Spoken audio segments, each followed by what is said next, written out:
Hey guys, I'm at Sapphire now. I would like to introduce to you something very interesting. It's not just the motherboard but the graphics card. So starting off with the graphics card, you'll notice that it has this extended power connection, the BTF type, at least that's what they call it here, to what I understand.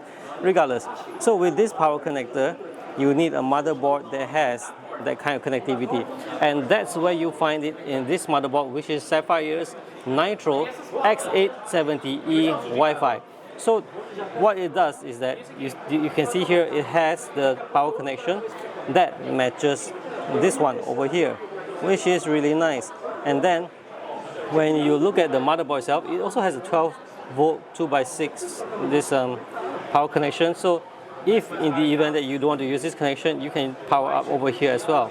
And besides the card itself that has a detachable connection, to what I understand, so this is a 9070, just as how you see the other 9070 XT over here, it is the Nitro model. So, but what I'm interested to show you further is the motherboard itself. So as you see, the color design is unlike the Nitro of the past. This Nitro is a bit, it has a perforated surface feel, perforated kind of feel, and then it has a gold silver kind of design theme.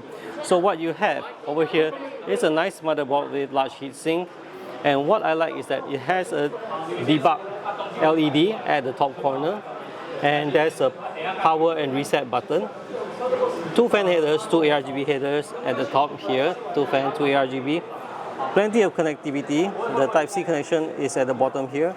And as I raise the board up and put it aside over here, now it has a M2 Gen 5 M.2 heatsink, which is uniquely designed. Now I'm not going to touch that part because this is not a production model. It's still under R&D, I suppose. So if they can detach this heatsink over here, which I'm not doing it now because it takes some effort to put it back. I'll let the Sapphire staff do that. So now I've reduced the exposure so you can see the color accent, which is gold and silver. And over at this other area, let's look at the connectivities.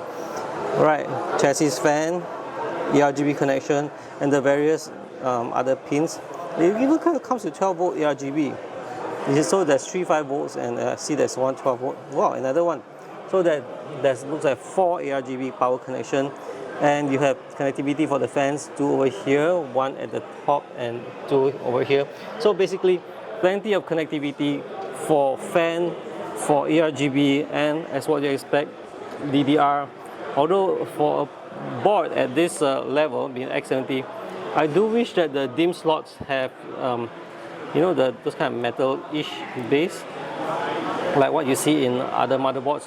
But regardless, I think it looks nice, especially when you get a Sapphire motherboard mixed with a Sapphire graphics card. So this is Nitro being Nitro, and who knows, there's a pulse-based motherboard. So I'm going to move over to the motherboard display.